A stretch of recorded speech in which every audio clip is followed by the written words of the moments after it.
Osaka, the Australian Open champion here again. Hello, Naomi. Come on in. Congratulations. The Daphne Ackhurst Memorial Cup here as well. Naomi, this microphone's yours. Well done. A bit of deja vu. Here you are again, on set with Channel 9, having won the Australian Open, and you got your fair. Yeah. How's it sitting with you right now? Yeah, it definitely feels really crazy. I think this time around a little bit more surreal than the last, just because I know how much effort I have to put into winning one of these. And obviously, we've just been talking about the road to get here. A lot different this time around with COVID, the build-up. Where does this one stand for you among the four Grand Slams you've now won from 4 finals at the age of 23? Yeah, I think this one to me is very special just because it's, for me, dedicated to my team.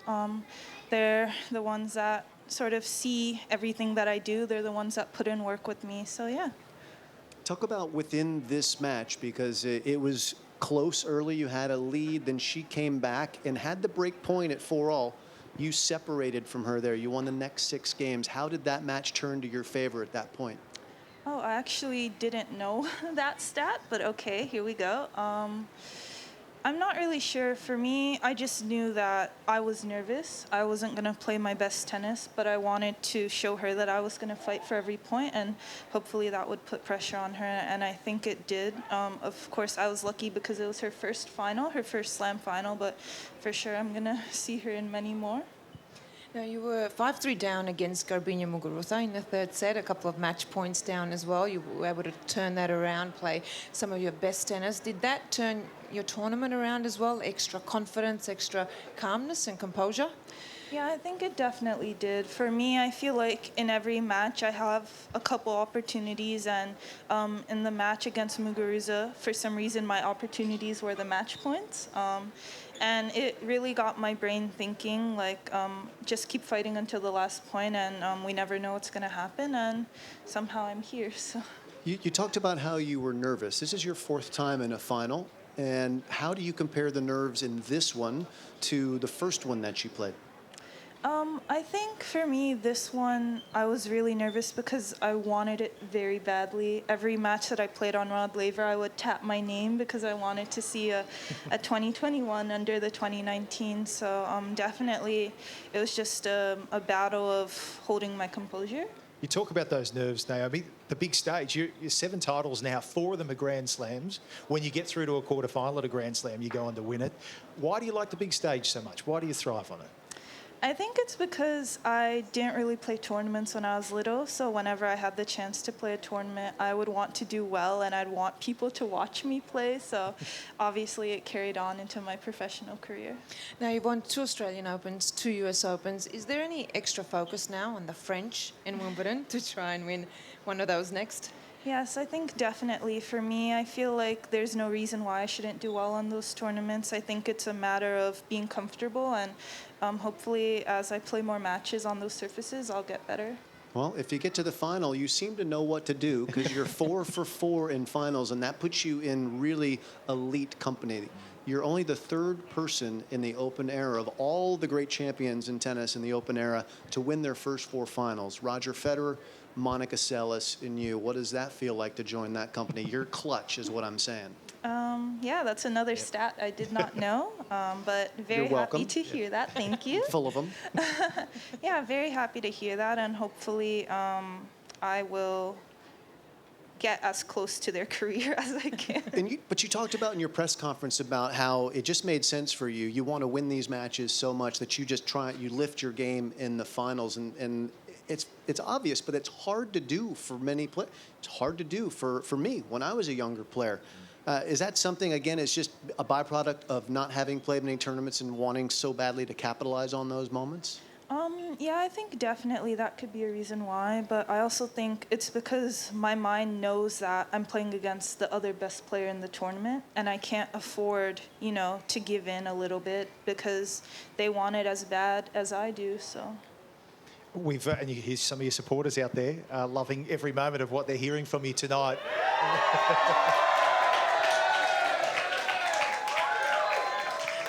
And it's a worldwide legion, the fans as well. Now, there's a photo we have of you as a youngster. Oh, my God. With racket in hand on a court. And you spoke about when you were young and playing tournaments, Oh, etc. my God.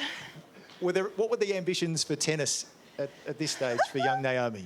Honestly, to do what I'm doing right now, I wanted to win the U.S. Open. I remember waking up at crazy hours to watch the Australian Open, so really just living my tiny me's dreams. You certainly are. Yeah, I also want to ask you, so now you've won 4. It's getting to be a habit. How do you compare the sensation on match point when you win this title versus your very first one? Is there a difference, or is it all the same kind of feeling? Yeah, for me, I honestly don't remember what it felt like the first time, I think, but it always feels surreal. Like, for me, I'm always shaking a little bit. Thank God I had 3 match points because I needed all of them, but yeah, definitely it feels like a dream, and for me, I never sleep on the nights after I win a final, so I'm going to have some dark rings under my eyes tomorrow. Now, can I just ask you about your team? You've dedicated this win to them and talked about how important it is to have the right team and that they're your family. Is this the perfect setup now for you moving forward, the team that you have around you, and how important is it in your future success to have them around? Yeah, I think for me, I really love and appreciate the team that I have right now. I think we really understand each other. We're growing together. I'm a little bit immature, childish, so it's kind of rubbing off on them a little bit.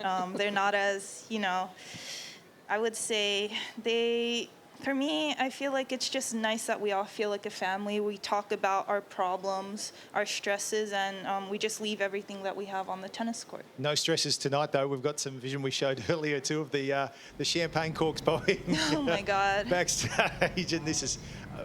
run us through this. I mean, all these people around, obviously, they've played a big role, as you say, to get you to this point. Yes, definitely.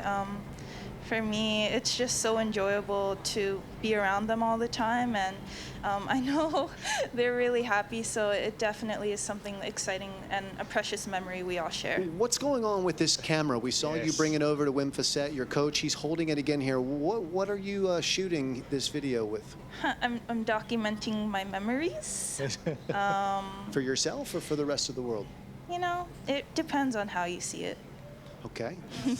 Are we going to have a documentary soon? Yeah, actually, I've been shooting a documentary for like 2 years, and hopefully this footage can be a part of that. Hopefully. I would think so. It'll tell some hell of a story. There's no doubt about that. Naomi, before we do let you go and enjoy the spoils, 2021, where to from here this year? Obviously, there's a few slams that we're hoping do go ahead, and there's also an Olympics that is scheduled at this stage too in Japan as well. How do you see it all coming to fruition for you? Yeah, I think for me, everyone knows that I've been wanting to play the Olympics since I was a little kid, and it's really exciting. It's going to be held in Tokyo, and hopefully it goes through, but for sure it's my biggest goal this year, but I take every tournament seriously, and I just want to be consistent, I think, is my main goal this year. You've certainly been that at the moment. 2019, 2021, congratulations, Australian Open champion. 2 times over. You say you don't sleep. How do you celebrate? What's the plan? What's the celebration plan tonight?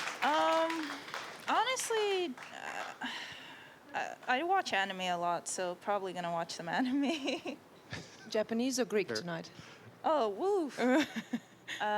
Probably, I don't know, maybe pizza. Okay. You're a bit of a gamer. That sounds good. You're a bit of a gamer too, yeah? Yeah. Yeah. Let off the steam. No, I'm going to try to just watch some Netflix or anime and go to sleep. Okay, done. Good luck with that, and good luck with 2021, and I get the feeling we might be sitting back at this desk another time down the track as well. Well done, Thank Naomi. you. Thank Naomi you. Osaka, the 2021, and throw in 2019 as well, Australian Open champion.